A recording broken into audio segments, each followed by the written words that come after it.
আসসালামু আলাইকুম ওয়া রাহমাতুল্লাহ। আলহামদুলিল্লাহ আলহামদুলিল্লাহি ওয়া কাফা ওয়া সালামুন আলা ইবাদিহিল্লাযীনা ইসতাফা, আম্মা বা'দ।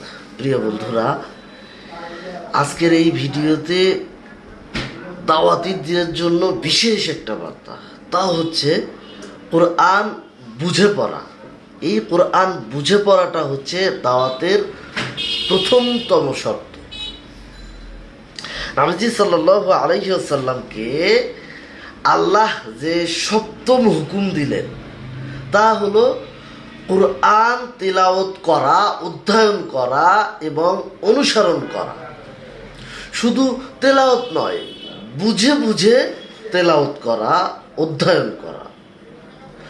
কোরআন বোঝার জন্য আরবি জানা বাধ্যতামূলক নয়। তাফসির পড়লেই মানুষ কোরআন থেকে দাওয়াতের সরল পথটা পেয়ে যাবে, যেটা আলহামদুলিল্লাহ সূরাতেও আমরা পেয়ে যাই। যে কোরআন বোঝে সে দাওয়াত দেয় জ্ঞান দিয়ে, আর যে শুধু পড়ে সে দাওয়াত দিতে ভয় পায়, ভয়ে ভীত হয়ে থাকে।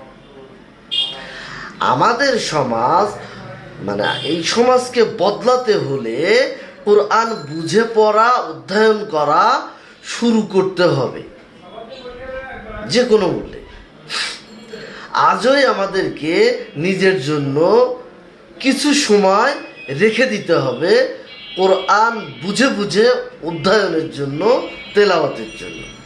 মহান আল্লাহ তাআলা আমাদেরকে উপযুক্ত বিষয়ের উপর আমল করার তৌফিক দান করুন। হে আল্লাহ, আপনি কবুল করুন, আমিন।